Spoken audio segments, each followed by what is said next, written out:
Assalamualaikum warahmatullahi wabarakatuh. Apa kabar anak-anakku? Semoga kita senantiasa diberi kesehatan oleh Allah dan kita tentunya tetap semangat dalam belajar. Anak-anakku yang saya cintai, pada perjumpaan ini kita akan belajar tarikh, tentunya melanjutkan materi selanjutnya, bahwa kemarin kita sudah belajar tentang bukti-bukti kerasulan Nabi Muhammad dan mukjizatnya. Namun sekarang kita juga belajar tentang mukjizat Nabi Muhammad. Salah satunya ialah Al-Quran. Tentu kita tidak asing lagi tentang Al-Quran.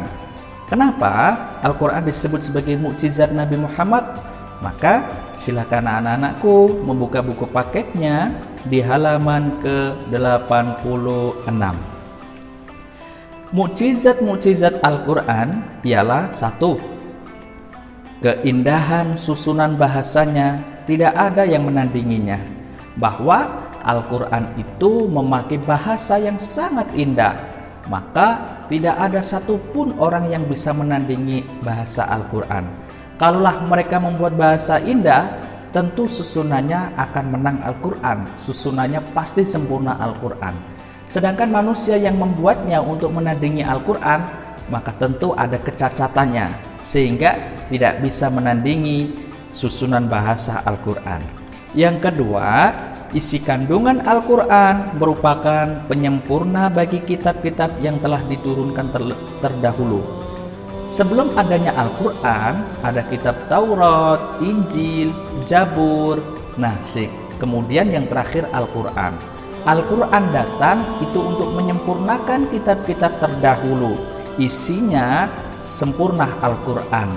Maka yang ketiga, menjadi petunjuk utama Al-Huda untuk mencapai kebahagiaan hidup manusia di dunia dan akhirat.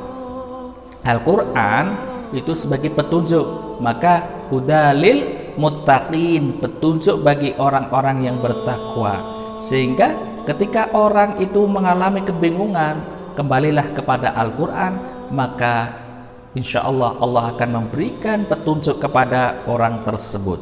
Yang keempat, menjadi pengingat, az-zikr, dan pengobat, as-syifa, bagi kaum muslimin yang membacanya. Kalau kita sering-sering baca Al-Quran, maka Al-Quran bisa mengobati terhadap diri kita, atau disebut as-syifa. Diingat, nama lain Al-Quran itu ada disebut dengan Asy-Syifa, sebagai pengobat. Kemudian menjadi pengingat. Kenapa? Supaya kita tidak lalai, tidak lupa terhadap ajaran Allah Subhanahu wa Ta'ala.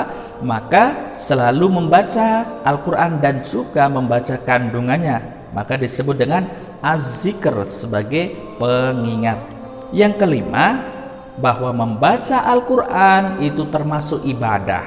Artinya, kalau kita membaca Al-Quran, maka kita akan memperoleh pahala yang luar biasa dari Allah Subhanahu wa Ta'ala. Tentunya, kalau kita baca Al-Quran, maka harus sesuai dengan tajwidnya, kemudian sesuai dengan makhrijul hurufnya. Kita harus teliti dan hati-hati membaca Al-Quran, supaya dalam membaca Al-Quran kita diberi pahala oleh Allah Subhanahu wa Ta'ala. Itulah keistimewaan Al-Quran sebagai mukjizat Nabi Muhammad SAW. Nah, itulah anak-anakku, pada perjumpaan kali ini kita sudah belajar tentang mukjizat Al-Quran. Dan jangan lupa kita tetap semangat dalam belajar, dan belajar.